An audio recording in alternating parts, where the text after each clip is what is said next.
Hello and good evening.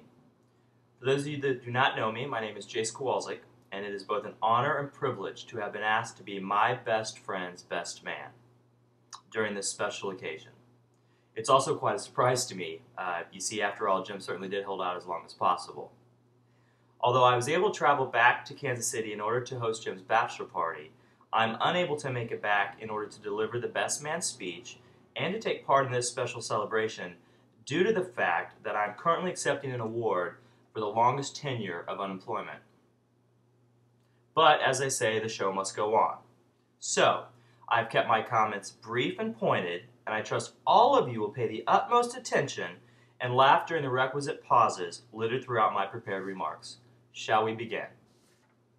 First, a bit of quick history. I met Jim during the summer of 1996. We were both working at Applebee's in Salina. Jim had recently wrapped up his master's program at Kansas State and was spending his summer in Lindsborg. I was back home as well, having just completed my sophomore year, also at Kansas State. We befriended each other during the summer, but it really wasn't until Jim offered me a place to stay in Kansas City the following summer so I could complete my summer internship that our friendship really blossomed. I will certainly say that those were indeed the days.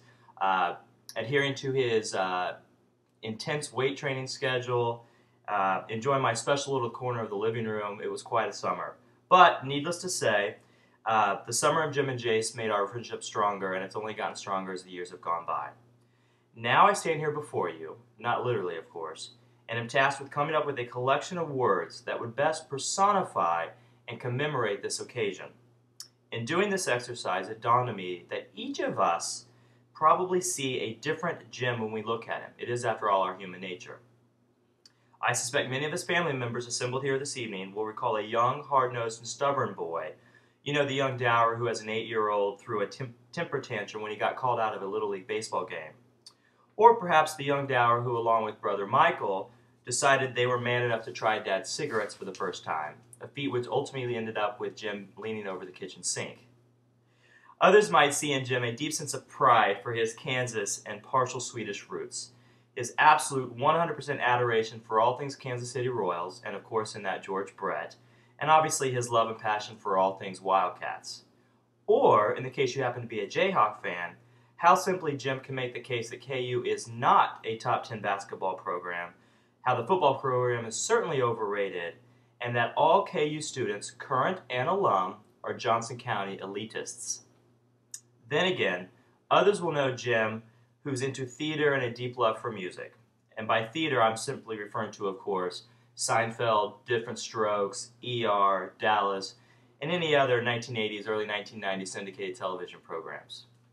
Still, others will see Jim the athlete, a modern-day David, if you will. There was tennis, there was baseball, there was basketball, and of course there was weightlifting, or cracking weights as Jim would refer to it. And certainly the hard work did pay off in the form of one of the most coveted months that graced the KSU men's calendar, an image which unfortunately is burned in my psyche and I will never soon forget. And of course there is golf, something he does every single weekend. Let us not forget, though, that there was a time in the not-too-distant past when Jim wanted to make the cut and become a card-carrying member of the PGA Tour. As I've said, we all hold and harbor a unique identification with who Jim is. For me personally, what I really see is a man who, in 2007, vaulted to the top of Apple Corporation's list of best customers, as measured as a percentage of total expenditures vis-a-vis annual salary. For those accountants in the room, it's a negative percentage. He also feels that any argument can be won by inserting the phrase, "but by the same token," still lets the temper flare on the golf course on occasion, and is currently a buddy to 13-year-old boys worldwide playing Halo 3 on his Xbox. But all kidding aside, there is certainly one common thread, one identifiable and consensus view that can be used to describe Jim that I suspect would gain unanimous support from those assembled here tonight. And that would be that he is absolutely the most thoughtful, loyal, and caring person I know. He's a true friend. Ralph Waldo Emerson said, "A friend may well be reckoned the masterpiece of nature." The common thread in all of our visions and thoughts regarding Jim is that he is a dear and kind friend who would do anything to help another out. Regardless of which period in your life you first crossed paths with Jim, we all stand here this evening in unison with his friendship paramount in this celebration. Now, over the years, there were other women. I know it's that off-the-table taboo topic to raise on this occasion, but it is indeed true. All were fit, but most were questionable. Let me just say for the record, and I suspect others will agree, I'm certainly thankful and grateful of Jim's patience and fortitude in arriving at this most important decision. Jim and Patty met at the gym, no surprise there. After a few years of dating, Patty asked Jim to move into her place. Realized she had no choice but to ask him, as she had never actually seen his place, and that is certainly not a joke. So after a few years of dating, a well-established Monday night steak dinner routine, and with Jim's love of Kitty growing every day, he called me and said, "I'm going to do it. I'm going to ask for Patty's hand in marriage." I was stoked. I naturally assumed this was simply a ploy for free rum and cokes at Tivol. Certainly it was not. On December 6th, 2007, Jim asked for Patty's hand in marriage. She said yes. They say innate in our DNA is the ability to exude in others what we, at our core, seek in a mate.